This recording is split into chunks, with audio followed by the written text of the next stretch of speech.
وبركاته. بسم الله الرحمن الرحيم. الحمد لله رب العالمين، والصلاة والسلام على أشرف الأنبياء والمرسلين نبينا محمد وعلى آله وصحبه أجمعين. أما بعد، د قرآن کریم په دې مبارک درسونو کې منګه 12مه سپاره کې لګیو او په 12مه سپاره کې منګه په سورة هود کې لګیو او په سورة هود کې منګ د الله سبحانه وتعالی په توفیق سره 30 نمبر آیت ته رسیدلیو او په دې اخرنی آیتونو کې واقعه د نوح علیه السلام بیانېده د خپل قوم سره، او دا خبره موږ ذکر کړې وه چې ولې الله سبحانه وتعالی په دې صورت کې د پیغمبرانو دا واقعې بیان کړي دي. د هغې یو څو حکمتونه بیان شوي وو.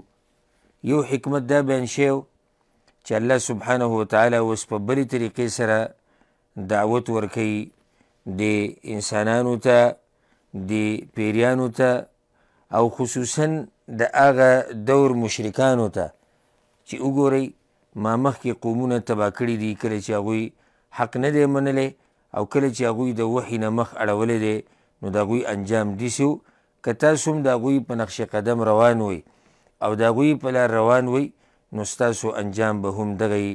د دې دپاره الله سبحانه وتعالی په دې صورت کې د 15 پیغمبرانو واقعات د هغوی د قومونو سره هغه بیانوي. دغه شان په دې کې تسلی ده د پیغمبر صلی الله علیه وسلم دپاره چې الله سبحانه وتعالی به ستا مرسته کوي لکه څنګه چې د پخوانو پیغمبرانو مرسته کړې ده، او ستا د دشمنان به الله تباه کوي لکه څنګه چې الله سبحانه وتعالی د پخوانو پیغمبرانو دشمنان الله هلاک کړي دي. نو په هغې کې هغه اولني واقعه د نوح علیه السلام بیان کړې وه او موږ د هغې ابتدایي آیتونه بیان کړي وو چې په څه طریقې سره نوح علیه السلام دعوت شروع کړو.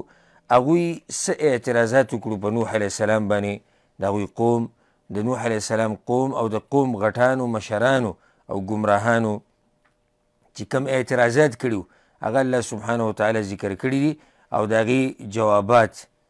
نوح علیه السلام دعوت په څه طریقې سره مخکې بولی و، د هغې وضاحت هم شوی و. په آخره کې هغوی به نوح علیه السلام ته وویې قد جادلتنا فاکثرت جدالنا، ای نوحه تا موږ سره جګړه وکړه، ماریزې دې وکړې او ماریزې دې ډېرې کړې، جګړې دې ډېرې کړې. فاتینا بما تعیدنا ان كنت من الصادقین، نو که ته رښتینی دغه عذاب راوله د کمې چې ته موږ سره، د کم عذاب چې ته موږ سره لوز کې یا د کم نه چې ته موږ یارې. بیا نوح علیه السلام ته وحي وشوه. 14 نمبر آیت کې موږ دا خبره بیان کړې وه. نوح علیه السلام ته وحي وشوه چې ستا په قوم کې نور خلک ایمان نه راوړي مګر هغه چې کوم ایمان راوړی دی، او فلا تبتئس بما كانوا يفعلون، او نه به غمجنه کېږي د دې قوم په کارونو باندې، دوی چې څه کوي په هغې باندې ځان په غم کې مه اچوه. بیا الله سبحانه وتعالی امر وکړو نوح علیه السلام ته چې ته کشتۍ جوړه کړه، واصنع الفلک باعیننا ووحینا، او جوړه کړه کشتۍ په سترګو زمونږ او په وحي زمونږ. په سترګو زمونږ یعنې موږ یې په خپلو سترګو باندې وینو، موږ به دې حفاظت کوو. ولا تخاطبني في الذين ظلموا انهم مغرقون، او کم خلک چې غرق کېدو وله دي په دې عذاب کې، الله سبحانه وتعالی نوح علیه السلام ته ووایي چې د هغوی په باره کې به ما سره خبره نه کوئ. دې پورې موږ درس ویلو. 13 نمبر آیت باندې موږ دا درس تیر شوی درس ختم کړی. نن به انشاءالله د 18 نمبر آیت نه شروع کوو او څه چل شوی بیا د نوح علیه السلام د قوم سره په څه طریقه باندې الله هلاک کړي، انجام د هغوی سره وتی، د هغې تذکره الله په روانو آیتونو کې کوي. نو په دې صورت کې الله وایي اعوذ بالله من الشیطان الرجیم بسم الله الرحمن الرحیم ويصنع الفلك، او جوړول به هغه کشتۍ وكلما مر عليه ملأ من قومه سخروا منه، او هر کله چې به ورتېرېدل په هغه باندې مشران د قوم د هغه سخرو من نو ټوغې به یې کولې په هغه پورې ویصنع الفلک نوح علیه السلام خو د الله سبحانه وتعالی کم امر چې ورته و کم حکم چې ورته و چې ته کشتۍ جوړوه په هغې باندې نوح علیه السلام عمل وکړو او کشتۍ جوړول یې شروع کړو نو دوی چې به کله تېرېدو په نوح علیه السلام باندې هغه کشتۍ جوړوله او داسې معمولي کشتۍ نه وه ډېره غټه کشتۍ هغه جوړوله او قوم چې به تېرېدو نو دوی به پورې خندل وی اول دې د پیغمبرۍ دعوه کوله اوس لاړې نجار شوې او ترکاڼ شوې اوس یې د لرګو کاروبار شروع کړو وجه د هغې دا و چې یو خو دا کار د اوبو نه ډېر لرې په یو میدان کې هغه شروع کړی یعنې خوا و شا کې د سره اوبه ښکارېدنه او د سخته د ګرمۍ زمانه وه داسې ویله کېږي مفسرین وایي چې ډېره د ګرمۍ زمانه وه ده نو کافرانو به خندل په دې پورې چې ګوره دلته خو اوبه د سره ښکاري نو دی کشتۍ جوړوي او بله دا چې هغوی د دې کشتۍ سره عادت هم نه و چې دا کشتۍ څه ته وایي د هغوی لیدلې هم نه وه نو دا ورته ډېره ناشنا ښکارېده چې کله به یې تپوس وکړو په دې ته څه کوې نوحه نو هغه به ورته دا کشتۍ ده دې کې به مونږ ګرځو طوفان به راځي عذاب به راځي او الله به مونږ په دې کې بچ کوي نو دا خبره هغوی ته عجیبه ښکارېده او ډېر لرې ورته ښکارېده چې دا څنګه کېدی شي او دا کېدی نه شي او دلته خو د سره اوبه شتي نه نو خندل به په نوح علیه السلام پورې سخرو من جواب به هغه څه ورکوو قال نو وی نوح علیه السلام ان تسخروا منا کټوغې کوئ تاسو موږ پورې فإنا نسخر منکم کما تسخرون نو یقینا ټوغې به وکړو موږ تاسو پورې لکه څنګه چې ټوغې کوئ تاسو په موږ پورې پته به مو ولګي او را به شي هغه وخت چې نن خو صحیح ده تاسو خاندئ موږ پورې لګیا نن خو تاسو ما پورې ټوغې کوئ لګیا اوسئ کوئ خو سبا به کله چې موږ په طوفان کې ستاسو د ډوبېدو هغه نظاره وینو که نه هغه منظر موږ وینو نو بیا به موږ په تاسو پورې ټوغې کوو بیا به ته پته ولګي نو ځکه یې ورته وویې فسوف تعلمون نو زر ده چې پته به ولګي تاسو ته من یأتیه عذاب یخزیه چې څوک دی چې را به شي په هغه باندې داسې عذاب چې وبه یې شرموي ویحل علیه عذاب مقیم او نازل به شي په هغه باندې عذاب همیشه د دې پته به ولګي په نږدې ورځو کې ستاسو د دې خندا او د دې ټوغو زور به ټول ستاسو نه وځي او پته به ولګي تاسو ته د هغه عذاب د کوم عذاب چې تاسو غوښتنه کوئ تاسو وخت په وخت وایئ چې که ته رښتینی نو هغه عذاب دې راشي د کوم نه چې ته موږ یېرې هغه عذاب چې راشي نو تاسو ته پته ولګي عذاب راغی او د الله امر راغی نو الله څه وایي حتی اذا جاء امرنا تر دې چې کله راغی حکم زموږ په عذاب سره وفارت النور او جوش وهو تنور د اوبه راوخوټ کېدې سمې د ځمکې نه د اوبه راووتې او د اسمان نه اوبه راوورېدې رب العالمین اسمان ته حکم وکړو چې اوبه راووروه او ځمکې ته یې ووایي اوبه راوباسه د هر طرف نه اوبه په دوی باندې راغلي قل نحمل فيها من كل زوجين اثنين وی منګه سواره که په دې کشتۍ کې د هر شیز نه جوړه دوه دوه و اهلک او اهل خپل الا من سبق عليه القول مگر هغه څوک چې مخکې شوي د په هغه باندې فیصله د عذاب ومن آمن او هغه څوک چې ایمان یې راوړی دی وما آمن معه إلا قلیل او ایمان نو راوړی د نوح علیه السلام سره مگر لږو کسانو قل نحمل فيها الله ورته وی سواره که ځان سره په دې کشتۍ کې من کل زوجین اثنین د هر سیز نه جوړه دوه دوه الله ورته حکم وکړو وی په دې ځمکه کې موجود ټول حیوانات مارغان وغیره څه چې دي د دې هر څه نه یوه جوړه د دې کشتۍ کې د ځان سره وساته و اهلک او خپل کور والم د ځان سره وخیجوه الا من سبق عليه القول مگر هغه چې د هغوی په حق کې فیصله د عذاب شوې ده نو هغه به د ځان سره کشتۍ ته نه خیجې اگر که هغه ستا کور واله دي. ومن آمن او چا چې تا سره ایمان راوړی دی هغه هم د ځان سره کشتۍ ته سواره که. بیا ډېره ناشنا خبره الله کړې ده. وما آمن معه الا قلیل او ایمان نو راوړی د نوح علیه السلام سره مګر ډېرو لږو کسانو. د نوح علیه السلام 900 کاله دعوت ته وګوره او الله سبحانه وتعالی وی ایمان نو راوړی وما آمن معه الا قلیل مګر ډېرو لږو کسانو ایمان راوړه. امام قتاده رحمه الله وی ټول چې ایمان راوړه د 8 کسانو وي. دا یو قول دی. 8 کسانو د هغه سره ایمان راوړه. نوح علیه السلام په دې کشتۍ کې وي دا ټول 8 کسانو. نوح علیه السلام او د هغه بیبي وه او د هغه 3 زامن او د هغوی ښځې او هر چې د هغه یو زوی کنعان او د هغه کنعان مور نو د دواړه د کافرانو سره د نوح علیه السلام 2 بیبیانې دي. یو هغه چې هغه سره ایمان راوړی او کشتۍ ته د هغه سره ختلې ده او دویمه هغه ښځه د هغه چې هغه د کنعان مور ده او د زوی هم کافر او د مور هم د کافرانو ملګرې وه. د عبدالله ابن عباس رضی الله عنهما د قول مطابق وي د 8 کسانو 8 کسانو چې دوی ایمان راوړ. موږ به د 8 کسانو ومنو. زه موږ به وایو چې د 8 کسانو دا قول ده دا به رامخکې کړو دا به نورو باندې زورور کړو.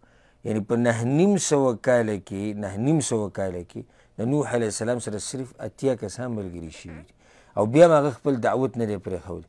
په دې کې زموږ دپاره لوی درس دی او زموږ دپاره لوی پیغام دی چې یو سړی دعوت ورکوي د دین طرف ته، یو سړی داعي د دین، نو دی به دا خبرې نه کوي چېرې زما خبره چا ونه منله او ما محنت وکړو او زما محنت رنګ رانه وړو او دا څنګه او دا ولي او دا خلک چې زما نه لرې تښتي او دا خلک زما نه نفرت کوي.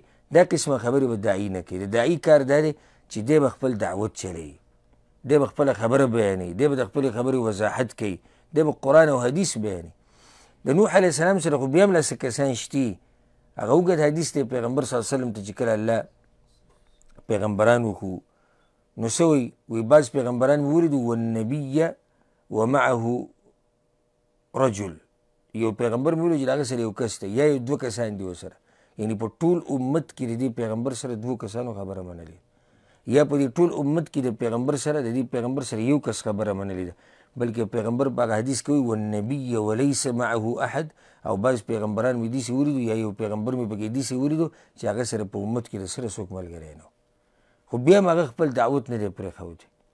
نو ځکه ټولو ته زموږ دا نصیحت دی چې کله چې ته دعوت کوې د قرآن او د حدیث نو هغې ته به سینه پراخه ساتې. کیدای شي د سره ستا دعوت څوک قبول نه کړي. ته دې ته مه ګوره چې یعنې ستا دعوت چا قبول نه کړو، ستا اجر هغه د چا سره شو؟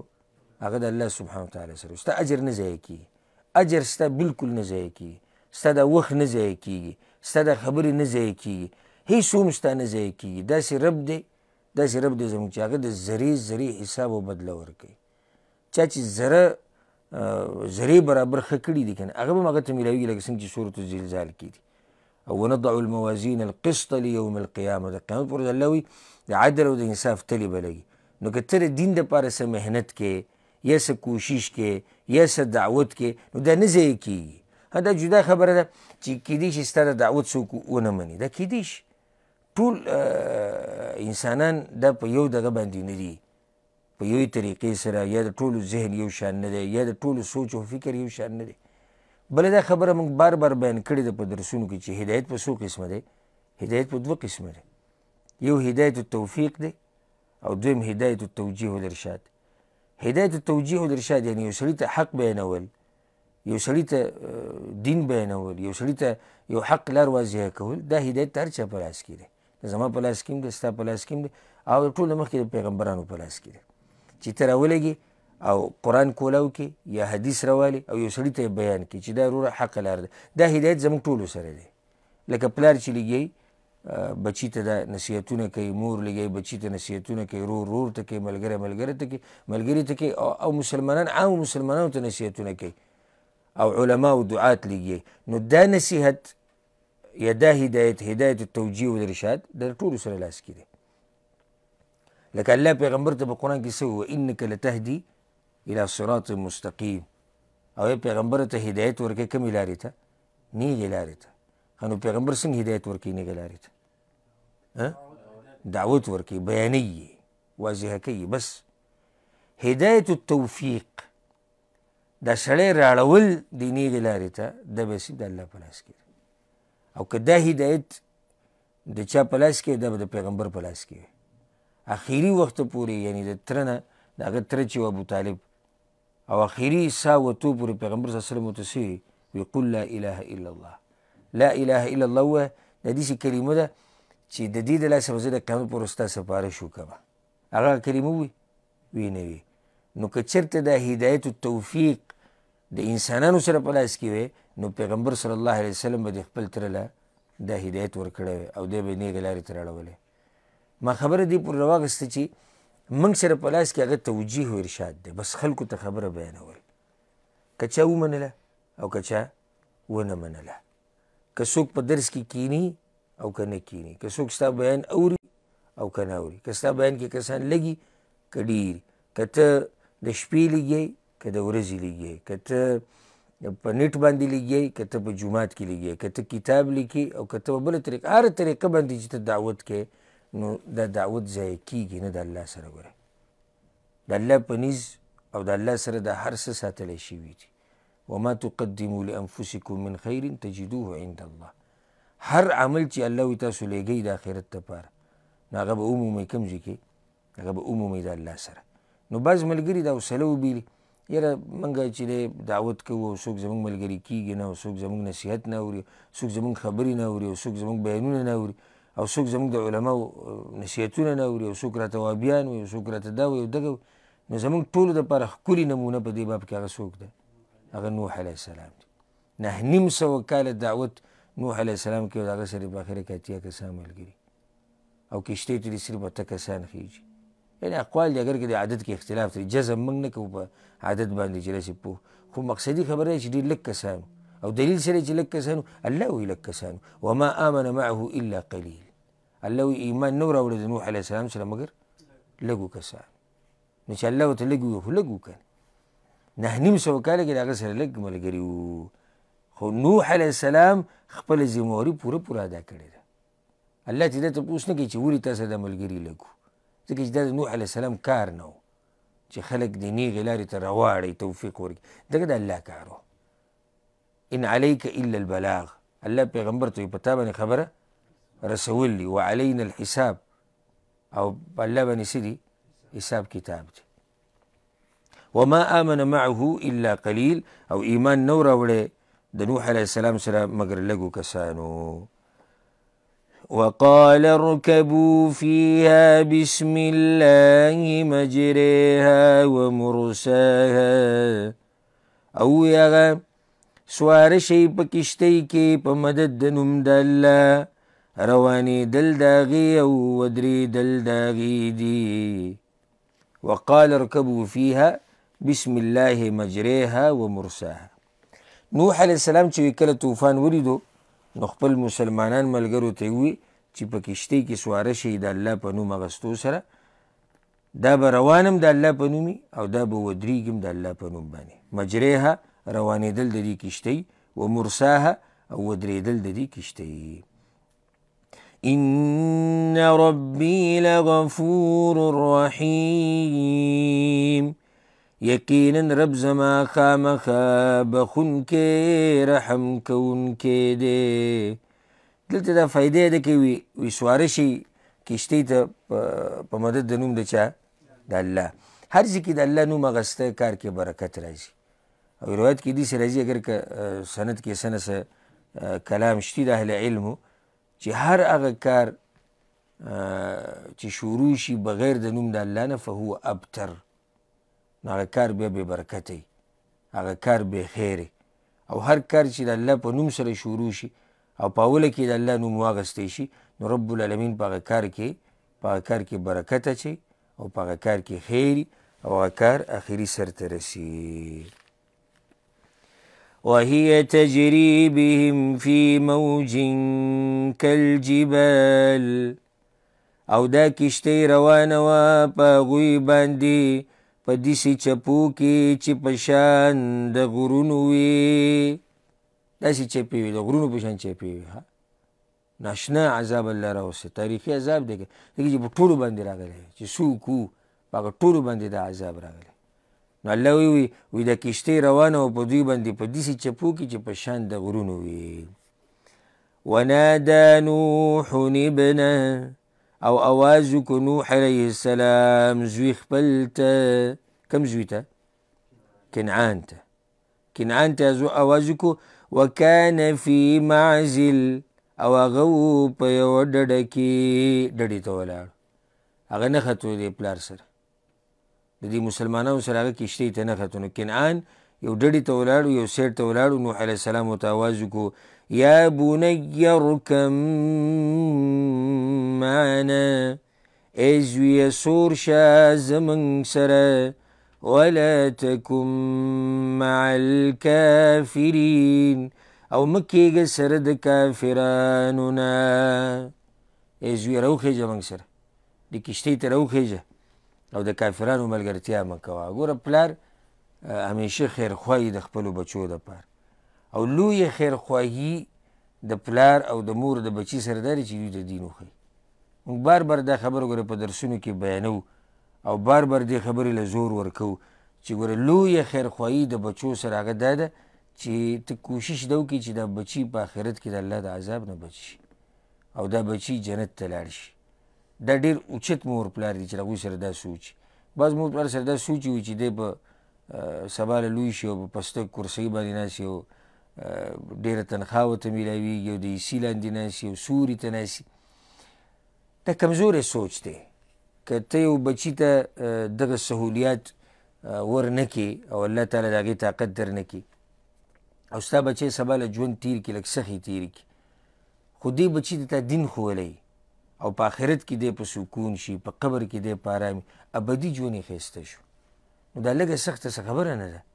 که ستا بچی په دنیا کې لږه سخته تېره کړي هېڅ خبره نه ده، خو چې د آخرت ژوند یې ښایسته شي. او داسې مور پلار ډېر لږي، دا حقیقت ته وایم چې داسې مور پلار ډېر لږي چې د هغوی سره دا غم وي چې زما بچی په آخرت کې کامیاب شي. اکثرو سره دغه سوچ چې دی به خوري څه چې لوی شي، د ده د واده مسله، د ده بچي او د ده کور او د ده نوسي او کړوسي، هغه ځي پورې سوچ لاړ شي، نوسو او کړوسو پورې. او دا سوچ یو ځي ته نه ځي، یعنې یو وخت کې دا سوچ دی نه کوي چې زما دا بچی په آخرت کې به د ده څه نتیجه راوځي. او الله په سورة التحریم کې څه وایي؟ یا ایها الذین آمنوا قوا انفسکم واهلیکم نار. ای ایمان والو ځان او خپل اهل و عیال بچ کړئ د څه نه؟ د اور نه. نار وقودها الناس والحجاره، د هغه اور نه بچ کړئ چې د هغه اور خشاک چې دی هغه کاڼي دی او د انسانان دي. د هغه اور نه بچ کړه.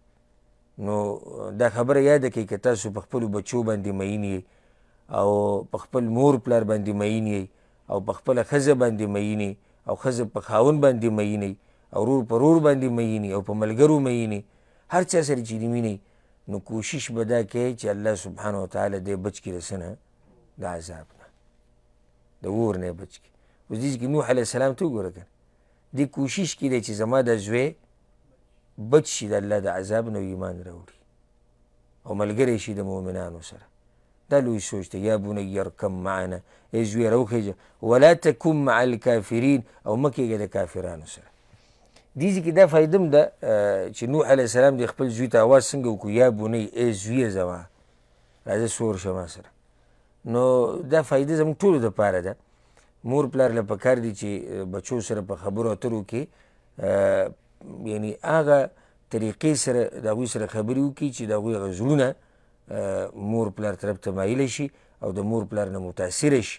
ښایسته ښایسته نومونه هغوی ته واخلي، ښکلې ښکلې خبرې ورسره وکړي. داسې بچی بیا مور پلار طرف ته توجه د هغه ډېری او د مور پلار خبره هم مني او شوق یې وي چې د دې مور پلار سره زه کښېنم.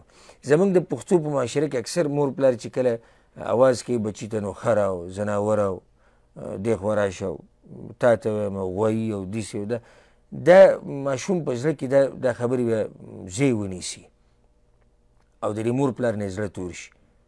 هر ځای کې بیا دی د مور پلار نه پټېږي د هغوی نصیحت بیا په ده باندې اثر نه کوي، د هغوی سره طبیعت نه لګي، د هغوی سره په یو مجلس کې نه کیني، د هغوی سره په مشوره کې نه کیني، ځکه چې ټول عمر له هغه دغه القابات اورېدلي او دا نومونه یې اورېدلي، سپي او ځناوره او غوایي او سنډه او دا قسمه خبرې اورېدلي، نو د هغه زړه د مور پلار نه تور شوی.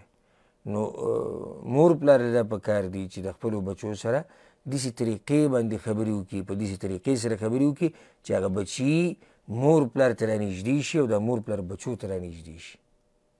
نوح علیه السلام په دې سخت ځای کې هم زوی ته چې اواز کوي نو څنګه ناشنا اواز ورته کوي، یا بني ارکب معنا، ای زویه سور شه زموږ سره، ولا تکن مع الکافرین، او مه کېږه د کافرانو سره. قال اوی هغه کنعان وی سآوي إلى جبل يعصمني من الماء، زرد چې پناهي به ونیسم غر ته چې بچ به کي ما لره د دې اوبو نه. هغه عقل استعمال کو، کنعان اوس دې کې عقل استعمال کو چې دا چپې خو را روان یو، خو زه به دې چپو نه کم ځای ته ورشم، زه به غر ته وخېږم، زه به غر ته وخېږم او زه به دې چپو نه بچم. دا اوس د عقل استعمال دی. پلار پیغمبر دی، هغه ته وحي کي، نو ګوره هغه له جواب د وحي ورکو. قال وی نوح علیه السلام لا عاصم اليوم من امر الله، نشتی بچ کوونکی نن ورځ د عذاب د الله نه، الا من رحم، مگر هغه ذات چې رحم کوي. یعنی نن د الله د عذاب نه څوک بچ کوونکی نشتی مگر یو الله. الله رحم کوونکی دی چې دا الله وغواړي نو یو کس بچ کېدی شي، نور چې الله نه یې غوښتلي نو زویه وی نن ورځ د الله د عذاب نه هېڅوک نشي بچ کېدی. نو کنعان څه استعمال کو؟ عقل. او پلار یې څه بیانوي؟ وحي. ګوره یو طرف ته وحي ده، بل طرف ته عقل دی. او ځکه موږ اکثر دا مسله بیانوو چې چېرته به د قرآن او د حدیث په مقابله کې عقل نه استعمالوي، بلکې قرآن او حدیث د وضاحت دپاره او په هغې باندې د پوهېدو دپاره به عقل استعمالوي، دا په مقابله کې نه ودرېږي. چېر عقل خو دا وي او قرآن او حدیث دا وي. هر ځای کې اول خو دا خبره یاده کوي چې صحیح عقل د صحیح دین موافق وي، خو چې عقل صحیح، موږ پکې دا شرط ولګو صحیح عقل د صحیح دین سره برابر راځي. اوس ګوره زموږ د دین ته، د شریعت ته او د اسلام ته، دا زموږ د فطرت سره برابر دي. دا کمې خبرې چې به د شریعت کې دي عقل هم مني. خو که چېرته داسې وشي چې عقل او نقل، یعنی نقل مطلب قرآن او حدیث وحي، عقل او نقل چېرته ټکراو وخوري نو بیا به څه چل کوو؟ نقل به مخکې کوو او عقل به وروسته کوو. و دې ځای کې وګوره یو طرف ته نقل دی، بل طرف ته عقل دی. نوح علیه السلام وایي چې ګوره د الله د عذاب نه بچ کېده دا نشتي مګر د الله په رحم سره، او الله رحم نه کوي مګر په مؤمنانو باندې. ښه زوی عقل استعمالوي چې نه د اوبه چې کومې را روانې د طوفان ده زه به ترې څه ته وخېږم، زه به ترې غر ته وخېږم. نتیجه سره وځي هغه دا ده ګوره وحال بینهما الموج، او پرده شوه په منځ د دوانو کې یوه چپه، فکان من المغرقین، نو شو د غرق کړی شوونه. دا د عقل انجام، نتیجه دا راووته. چا چې عقل د نقل په مقابله کې استعمال کړی دی او چا چې عقل د قرآن او د حدیث په مقابله کې استعمال کړی دی هغه الله تباه کړی دی او د هغه انجام هغه هلاکت دی. نو زوی کنعان د نوح علیه السلام هغه هم په دې عذاب کې څه شو؟ په دې عذاب کې غرق شو او هغه پکې مړ شو. وقیل یا ارض ابلعی ماءک ویا سماء اقلعی، او وویلی شو ای ځمکې تیرې که اوبه خپلې او ای اسمانه بندې که اوبه، وغیض الماء، او وچې شوې اوبه، وقضی الامر، او فیصله وشوه د کار د هغوی. الله اکبر. ګوره عذاب ډېر وخته پورې چلیدلی، خو دلته الله خبره مختصر کړه. الله بیا په اخره کې چې کله د عذاب ودرو نو وویلی شو ای ځمکې تېرې که اوبه خپلې ځکه چې د ځمکې دا ځمکه را خوټ کېده دا اوبه ترې راوتې وي الله ورته ووي د اوبه واپس تېرې که ویا سماء اقلیي او ای اسمانه تم دا اوبه نورې بندې که نورې مه راوروه وغیض الماء وچې شوې اوبه وقضي الامر او د هغوی د کار فیصله وشوه دا په خپله هغوی غوښتنه کوله موږ سره خو آیتونه مخکې تېر شو که نه تېر شوي درس کې نوح علیه السلام ته یې څه وي وی که ته رښتینی نو دغه عذاب راوله د کوم چې ته موږ سره لوز کړې دا د هغوی غوښتنه وه او ځکه الله وي وقضي الامر د هغوی دغه کار فیصله وشو واستوت علی الجودي او برابر شوه کشتۍ په جودي غر باندې نو کله چې اوبه په کمیدو شوې او د غرونو د څوکې ښکاره شوې نو کشتۍ په جودي غر باندې ودرېده چې دا په عراق کې موصل ښار کې هلته دا غر دی په جودي نوم باندې هلته د نوح علیه السلام دا کشتۍ چیرې ده ودرېدلې وه او بیا د الله د طرف نه اعلان وشو اعلان سو وقیل بعدا للقوم الظالمین او ویلی شو هلاکت قوم ظالمانو لره د الله د طرف نه اعلان وشو چې ظالمان څه شو ظالمان ختم شو ظالمان الله ټول تباه کړو ونادى نوح الرب او آواز وکړو نوح علیه السلام خپل رب ته فقال رب ان ابني من اهلي نو ویل ای رب زما یقینا زوی زما د اهل زما نه و کوم زوی یادو کنعان یادو نوح علیه السلام د شفقت په وجه د الله نه دعا وکړه چې ای زما ربه زما زوی زما د کور والا نه دی او ستا وعده حق ده وان وعدك الحق او یقینا وعده ستا حق ده وانت احکم الحاکمین او ته فیصله کوونکی د فیصله کوونکو نه زما زوی وي زما د کور والا نه و او ستا وعده حق ده تا خو دا ویلي چې خپل کور والا په کشتۍ کې څه که سواره که چې د طوفان نه بچ شي نو نن یا الله ته ده ته د ایمان توفیق ورکړه چې ایمان راوړي او زموږ سره په دې کشتۍ کې سور شي یا د دې عذاب نه بچ شي ده د اواز کړی و دغه پلار دی که نه ګوره پلار خو په بچي باندې ډېر میني او د مور پلار خو د خپلو بچو سره یو خاص ربطي داسې محبت لکه څنګه چې مور پلار د بچي سره کوي نو داسې یو انسان د بل انسان سره نه کوي لکه څنګه محبت چې مور پلار د بچي سره کوي نو نوح علیه السلام بیا هم په خپل بچي باندې خفه دی چې ولې دی د هلاکت طرف ته روان دی ولې دی د تباهي په لار روان دی نو یا الله زما کور والا کې خو دی هم دی او تا ما ته دا ویلي چې کشتۍ ته سواره که هغه څوک چې ستا کور والا کې دي مخکې موږ سره آیت تېر شو که نه قل نحمل فیها من کل زوجین اثنین واهلک او خپل کور والا ورته وروخیجو الله ولا جواب ورکو قال وی الله یا نوح ای نوحا انه لیس من اهلک یقینا دی نه دی ستا د اهلنا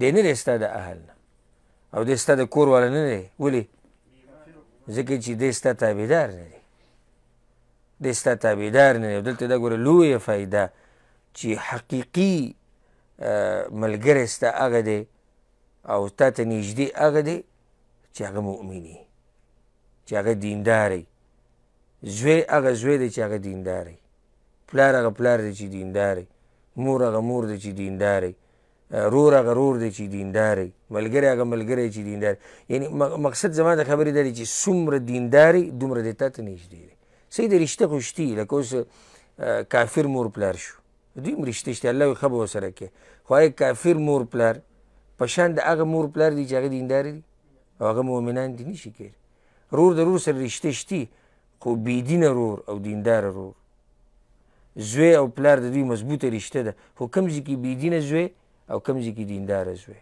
فرق دی په دې کې نو ځکه الله نوح علیه السلام ته څه وایي انه لیس من اهلک د ستا د اهل نه دی ولې ستا د اهل نه دی ځکه چې ستا تابعدار نه دی انه عمل غیر صالح یقینا دا عمل دی نه دی نیک فلا تسألني ما ليس لك به علم نو مغواړه ما نه هغه څه چې نشتي ستا په هغې باندې علم إني أعظك أن تكون من الجاهلين یقینا زمنه کوم تا لره چې نشي د ناپوهانو نه.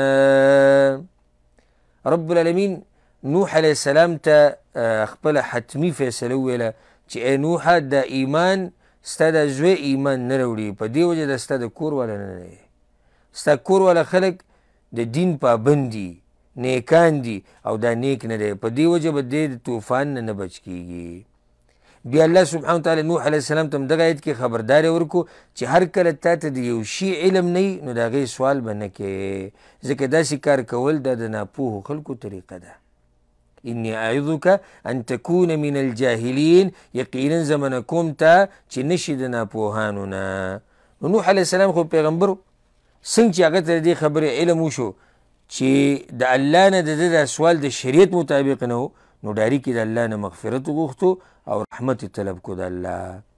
قال اوی نوح علیه السلام رب إني أعوذ بك أن أسألك ما ليس لي به علم ای ربا زما یقینا زه پناهي غواړم په تا سره د دې نه چې سوال وکړم تا نه د هغه څه چې نه یې زما په هغې باندې علم وإلا تغفر لي وترحمني او که بخنه ونه کړې ته ماته او رحم ونه کړې په ما باندې أكن من الخاسرين نو شم به زه د تاوان والونه. قیل یا نوح اهبط بسلام منا وویلی شو ای نوحه کوشه په سلامتیا سره زمونږ د طرف نه. کوشه د څه نه؟ د کشتۍ نه. الله ورته کوشه د دې کشتۍ نه په سلامتیا سره زمونږ د طرف نه. وبرکات علیک او په برکتونو سره په تا باندې وعلى ممن معک او په ډلو باندې د هغه چا نه چې ستا سره دي. اوس دلته یو سوال زړه ته راځي. الله نوح علیه السلام ته وایي کوز شه د دې کشتۍ نه سره د سلامتیا او سره د برکتونو په تا باندې او برکتونه په هغه ډلو باندې چې تا سره دي. نو د هغه سره ډلې او دغه جواب دی بارک الله فیک. دغه اشاره دی ته ډلې معنی ده چې دا کم خلک چې تا سره دي خو د دوی نه به وروسته دنیا آبادېږي که نه. نو الله وایي چې برکت دي په دغو باندې هم کم چې تا سره دي. وأمم سنمتعهم او نور ډېر امتونه به یي زر د چې فایدې به ورکم هغوی ته په دنیا کې. داسې امتونه به پیدا کېږي الله وایي چې هغوی له به زه په دنیا کې څه وخته پورې فایدې ورکوم. سنمتعهم ثم يمسهم منا عذاب أليم بیا به رسیږي هغوی ته زمونږ د طرف نه عذاب دردناک. تلك من أنباء الغيب نوحيها إليك دا چې بیان شو د خبرونو د غیبونه دي چې وحی کوو منګه د هغې تا ته. دا چې بیان شو څه بیان شو؟ دا واقعه. الله وایي دا کومه واقعه چې ما تا ته د نوح علیه السلام بیان کړه دا د غیبو د خبرونو نه دي. یعنی پیغمبر صلی الله علیه وسلم د دې نه څه خبرو چې نوح علیه السلام باندې عذاب څنګه راغلی او د هغه زوی د هغه سره کشتۍ ته ختلی او که نه و ختلی او بیا دا کشتۍ په کوم ځای باندې ودرېده او د عذاب په څه طریقې سره و او څوک پکې تباه شو او څوک تباه نه شو. دا علم خو د پیغمبر صلی الله علیه وسلم سره نه و که نه. علم ول الله ورکو. تلک من انباء الغیب نوحیها الیک. څه وایي الله؟ ښه واضح خبره ده د هغه مسلې دپاره کومه مسلې چې موږ بار بار بیانوو چې د پیغمبر صلی الله علیه وسلم سره علم الغیب نشتی. که ورسره وی الله ورته دا نه وي ګوره ما كنت تعلمها أنت ولا قومك من قبل هذا نه پوهېدې ته په دې او نه قوم ستا مخکې د دې نه.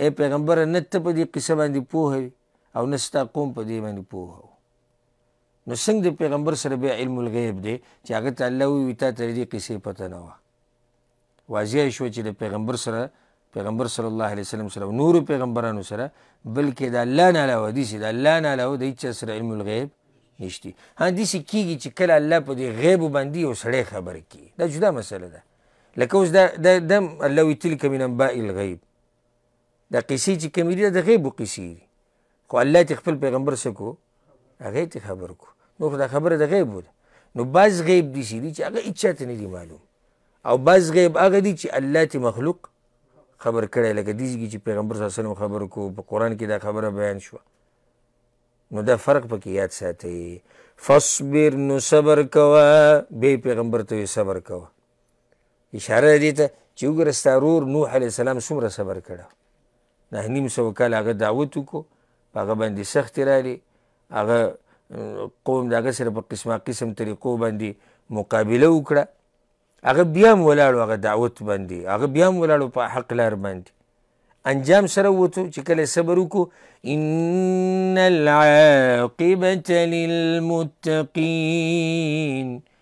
یقینا ښه انجام متقیانو لره دی انجام همیشه دا د چا دی دا د متقیانو دی او دې کې زموږ دپاره هم زیری دی ښه مطمئن اوسئ همیشه انجام او کامیابي د الله تقوادارو خلکو له ورکوي خو ان العاقبة للمتقین چې تقوا پکې و دې کې نوح علیه السلام او د هغه سره چې کوم ملګري وو چې هغه پرهیزګار وو متقیان وو انجام د هغوی وو مقابل کې په لکو خلک وو مقابل کې ټوله دنیا وه خو چې کله په باطل باندې وه نو هغه ټوله دنیا میس نه وه هغه ټول الله سبحانه وتعالی نیس و نابود کړو او پاتې هغه لږ کسان شو نو معیار دا نه دی چې کم کسان ډیر دي او څوک زورور دي او څوک په مال کې زیات دي او څوک په حسن کې زیات دي خبره دا چې تقوا په چا کې ده رب العالمین خو کامیابی هغه څوک چې هغه کې تقوا وي او په هغه کې دیني او په هغه کې شریعتي